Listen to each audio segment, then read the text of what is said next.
लेके हाजिर बनी फिर से एगो नया खबर। जी हाँ भैया, हो एगो फोटो वायरल हो रहल बाटे, लंदन से तोहफा आयल बा। जी हाँ, आखिर का बाटे पूरा वीडियो में रउआ सबे देखब तो रउआ सबे के मजा आवे वाला बाटे। जी हाँ, एगो बहुत बड़ा अपडेट लेके आयल बा रउआ सबे खातिर। पूरा वीडियो में लास्ट तक बनल रही। अब वीडियो के भैया वो लाइक कर दी। पलक झपकते भोजपुरी के सारा खबर पहुंच जाई रउआ तक।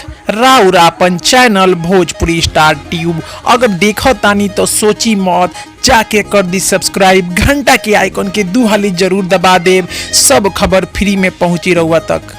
भैया हो सबसे पहले ये कहब कि वीडियो के नीचे लाइक के बटन पर लाइक करिए। पवन सिंह और ज्योति भाभी खातिर कुछ अच्छा सा कमेंट कर दी। रउआ सभी के बता दी भैया हो, पवन सिंह जी के पत्नी ज्योति सिंह जी की एगो फोटो इंस्टाग्राम पे वायरल हो रहा बा, फेसबुक और यूट्यूब पर वायरल हो रहा बा कि पवन सिंह जी ज्योति सिंह जी के एगो बहुत महंगा तोहफा देले बाड़े लंदन से। आखिर का बाटे सच्चाई रउआ सभी के अभी हम बताए वाला बानी ई वीडियो में। रउआ सभी के बता दी भैया, ज्योति सिंह की पॉपुलैरिटी जोन बाटे भैया दिन प्रतिदिन बढ़ल जाता। काहे ना बढ़ी, काहे कि हमनी के पावर स्टार के धर्मपत्नी जौन है और भैया ज्योति सिंह बहुत ज्यादा सोशल नेटवर्किंग पे एक्टिव रहेली और भी एक्टिव रहेला के कारण आज भोजपुरी के एगो बहुत बड़ा नाम हो गई ज्योति सिंह और भोजपुरी हीरोइन से भी ज्यादा पॉपुलैरिटी हो गई बा हमनी के ज्योति भाभी के। जी हाँ भैया, इंस्टाग्राम पे 6 लाख के लगभग में फॉलोअर, मुंह के बात नहीं हो भैया।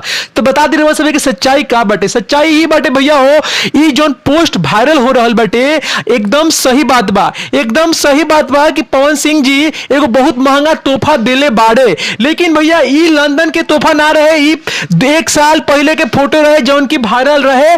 और 1 साल पहले पवन सिंह जी एगो आईफोन गिफ्ट कैले रहन अपनी धर्मपत्नी ज्योति भाभी के। और यही खातिर भैया हो रउआ सभी के बता दी, उहे फोटो के लेके फिर से खाली वायरल कल जाता और कहल जाता कि पवन सिंह जी गिफ्ट देले बाड़े लंदन से। हालांकि ये गिफ्ट के बात सच बाटे, लेकिन भैया हो लंदन वाला बात झूठ बा। तो हमनी के सोचनी जा काहे ना भैया हो झूठ के पड़ताल कर दी जा और रउआ सभी के सच्चाई तक पहुंचाई दा। उम्मीद करता नहीं कि खबर अच्छा लागल होई। अच्छा लागल तो लाइक कर देव, शेयर कर देव और कमेंट में कुछ अच्छा कर देव।